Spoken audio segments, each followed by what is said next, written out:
দেখো একটা মানুষকে পছন্দ হলে তারপরেই তো তার কাছে সবাই সাজতে আসবে, বা যেটাই হোক না কেন, পছন্দ হয় জন্যই তার কাছে সে যায়।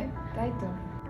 অনেকে মানে তোমার ভিডিওতে অনেককে দেখছি চোখ দিয়ে জল পড়ে, মানে দেখে মনে হচ্ছে কাঁদছে। ফটাফট হয়ে যায় পড়লে না এই সুবিধাটা। কেমন সাজাবো বলো? আমি একটা গ্লোয়ি মেকআপ চাই, সিম্পল। মেকআপ আর্টিস্টের ওপর ক্লায়েন্টের ভরসা আনার কাজটা কিন্তু একটা মেকআপ আর্টিস্টকেই করতে হয় তার কাজের দক্ষতার মাধ্যম দিয়ে। এর আমার ক্লায়েন্ট এসেছিল মনের মধ্যে অনেকটা ভয়, অনেকটা আশঙ্কা আর আমার প্রতি ভরসা নেই। না, বিয়ের মেকআপটা মানে ওই রকম সময় 4 বছর আগে, তখন তো মেকআপটা ধরো নতুন না। আর আমরা জীবনে প্রথম ওই দিন মানে মেকআপ আর্টিস্টের কাছে সাজবো, ওইটা আমাদের আনন্দই, মানে আনন্দই একটা আলাদা ছিল। ওই আনন্দে আমরা কিছু বলতেও পারিনি কাউকে। তোমার দিদি জবের থেকে আমাকে বুকিং করছে, তবের থেকে এক কথা বলছে, ইয়া যা এক্সপিরিয়েন্স।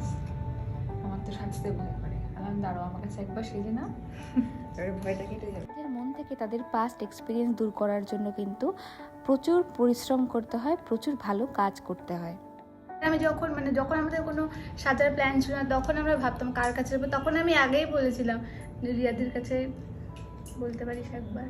আমি সবসময় একটা জিনিস চেষ্টা করি, সেটা ক্লায়েন্টের মেকওভার হোক কি ব্রাইডের মেকওভার হোক, ক্লায়েন্ট যেরকম সাজতে চাইছে ক্লায়েন্টের সমস্ত এক্সপিরিয়েন্স শুনে তারপরে তাকে সাজানো। কারণ অনেক ক্লায়েন্টের এরকম হয় যে পাস্ট এক্সপিরিয়েন্স খারাপ, আবার অনেক ক্লায়েন্টের এরকম হয় যে পাস্ট এক্সপিরিয়েন্স খুব ভালো, কাজেই নতুন আবার এক্সপেরিমেন্ট করার জন্য আমার কাছে সাজতে আসি, এরকমও হয়। কাজেই কার এক্সপিরিয়েন্স ঠিক কীরকম হবে সেই সমস্ত কিছু ক্যাপচারাইজ করে তোমাদের সামনে ভিডিওটাকে এর জন্যই প্রেজেন্ট করি, কারণ এরকম এক্সপিরিয়েন্স আরও বহু কাস্টমারের থাকে। তাই জন্য আমি সবসময় একটাই চেষ্টায় থাকি যে প্রত্যেকটা কাস্টমার সে যেরকমভাবে সাজতে চায়, যেরকম লুকটা চাইছে আমার কাছ থেকে, আমি যেন আমার 100% দিয়ে সেটা করতে পারি। কোনো ক্লায়েন্টের আবদার থাকতে পারে যে আমি কন্ট্রোলিং করতে পছন্দ করি না, কোনো ক্লায়েন্টের আবদার থাকতে পারে আমি লাইনার করতে পছন্দ করি না। সেক্ষেত্রে কিন্তু প্রতিটা মেকআপ আর্টিস্টদের ভাবা উচিত যে ক্লায়েন্ট কেন পছন্দ করছে না, নিশ্চয়ই তাকে দেখতে বাজে লাগছে। কাজেই সবসময় ক্লায়েন্টের চয়েসটাকে আগে শুনতে হয় এবং তারপরে নিজের পছন্দ মতো মেকআপটাকে ক্লায়েন্টকে দিতে হয়। তাই বলে এটা নয় যে কোনোটা একবারে না করলেই নয়। এই ক্লায়েন্টও আমাকে বলেছিল কন্ট্রোলিং করতে না, কিন্তু আমি একটা সফট কন্ট্রোলিং এফেক্ট তোমার জাস্ট লিপের আই মেকআপে সব কিছু দেখার জন্য দিলাম। হেয়ারটা তো আমি সেট করিনি এখনো, হেয়ারটা সেট করবো, টিপ দেবো। আচ্ছা, সুন্দর লাগছে, ভালো লাগছে সত্যি। তোমরা আমাকে অনেকেই জিজ্ঞাসা করো দিদি তোমার স্টুডিও লোকেশন কোথায়? আমার স্টুডিও লোকেশন নর্থ বেঙ্গল আলিপুরদুয়ারে।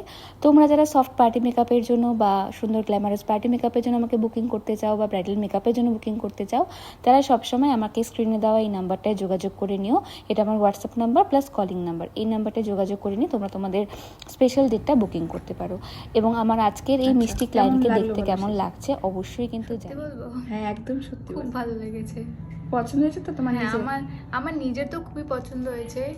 আমি যেরকম চেয়েছিলাম চুলের স্টাইল, তারপরে মেকআপ নিউডের ওপরে আমার সত্যি ভালো লাগছে। ঠিক আছে, থ্যাংক ইউ। এরপরে যদি আমি কোনোদিনও সাজি তোমার কাছেই সাজবো। কিছু দিনাটায় বাড়ি হলে আরো ভালো হতো, দিনাটায় কোনো অকেশন থাকলে তোমার কাছেই সাজতাম। আলিপুর তো একটু অসুবিধে, আলিপুরে কোনো প্রোগ্রাম থাকলে তো অবশ্যই তোমার কাছেই সাজবো। সমস্ত লুকটা তৈরি করার পর এবং ক্লায়েন্টের কথা শুনে আমার এটুকু মনে হলো যে সে সাজতে আর ভয় পাবে না এবং তার সাজার প্রতি একটা কনফিডেন্স যেটা ছিল হারিয়ে গেছিলো সেটা আবার ফিরে এসছে। কেমন লাগলো মেকআপটা অবশ্যই কিন্তু জানিও। টাটা।